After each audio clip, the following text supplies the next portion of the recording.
When was the last time you finished watching a film and thought to yourself, wow, that had everything I love about movies in it? Whether it's perfect editing, acute comedic timing, an addictive original soundtrack, or the achievement of catharsis in any form. Good films have the ability to tick many boxes depending on the viewer, regardless of the subject matter of the movie in question. But for me personally, there's one film I saw in 2009 that upon finishing I had the thought, was this movie made specifically for me? If I said to you that some of my favourite aspects of cinema are curiously bizarre art directions, the screaming operatic cacophony that accompanies metaphysical change, and the feeling of catharsis achieved through veiled ultraviolence, you might accuse me of describing A Clockwork Orange, or even Chopper. Make no mistake, the film I'm referring to is for sure in the same vein as these cinematic gut punches. However, the film I'm thinking of is...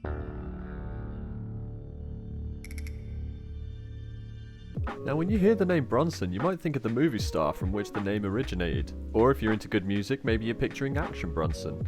The titular character Charles Bronson, real name Michael Peterson, has often been described as Britain's most violent prisoner.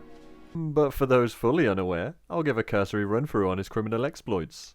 1974, Luton. Age 22, Michael Peterson holds up a post office for £51 and 18 pence and is charged with 7 years imprisonment. 1975, Hall Prison.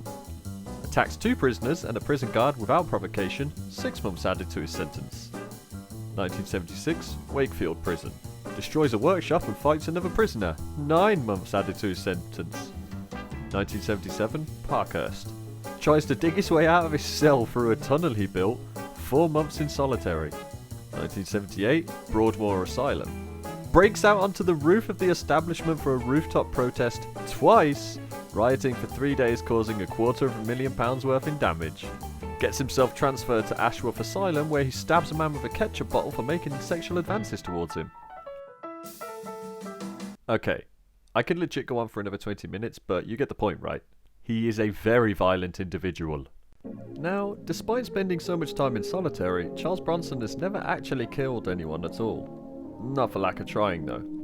But the film portrayal of the character is brought to life by, in my opinion, a career-defining performance from Tom Hardy.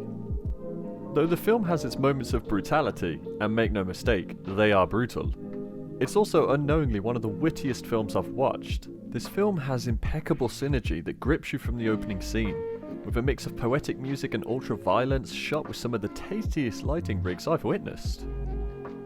When the title slams across your screen in bold red font, you're left with nowhere to look except into the brutal stare of Tom Hardy's fantastic performance. The film splits its time between the chronological exploits of Michael Peterson and this fantasy sequence set in a theatre of meta where Charles Bronson speaks directly to the audience, commenting on the events and providing more context to the decisions surrounding his incarceration.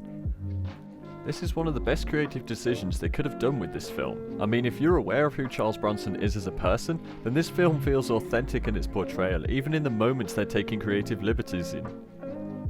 This film received a bit of pushback from prison establishments upon its release, with concerns it promotes violence, but I think they're missing the point of the movie if I'm honest. Aside from being about Britain's most violent prisoner, there's no great redemption arc at the end of the third act. Michael Peterson is still in prison to this day. That's 47 years in prison, spending 42 of those years in solitary, often in a cage too small to sit down in. There's no prize for his exploits or endeavours in this movie. Yes, it's violent, but the overall message about that topic is the ultimate futility behind it. Bronson is the world's most violent anti-violence movie. But between these intense moments, we get treated to these small but character-defining scenes. Interactions like Bronson meeting Paul King for the first time, offering him a cup of tea, feels like it's played for laughs, until you reach the second act and Paul King is arranging fights for Bronson in a brief stint of freedom that lasted only 69 days. Bronson enters the scene offering the prison guard a cup of tea, even asking if he'd prefer milk and sugar. And the whole time you're waiting for something violent to happen, and then all of a sudden, sudden super hands! The tension builds as Bronson stares at him intrigued and confused before finally... And would you like a cup of tea too, mate? The humour in Bronson is blackly comical, coming in at just the right moment to cut through the scene with precision comedic timing. Tom Hardy shines in these moments in a performance that garnered the attention of the Sundance Film Festival when the film visited in 2009. Bronson is also a very well edited film, taking its time to let each scene breathe. No shot feels out of place here, and make no mistake, there are some wonderfully framed shots in this film. But for me personally, I love the way it shifts in tone within a matter of moments. In one of the last scenes, Bronson is partaking in an art class peacefully, and even conversing with the teacher about the current piece he's working on. And for a moment, everything is peaceful, and you start to think maybe this guy isn't so bad after all. Hardy's acting in this scene makes you imagine that there's a level of intimacy or friendship forming between these two men. Nah, fuck that. 7 minutes later, he becomes a hostage in the easel of Bronson's live magnum opus piece. Prison guard offers Bronson conversation about books they're mutually interested in. Common ground, right?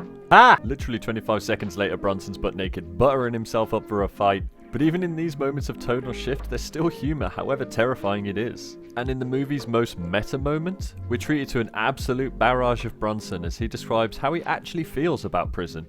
And it's wonderful.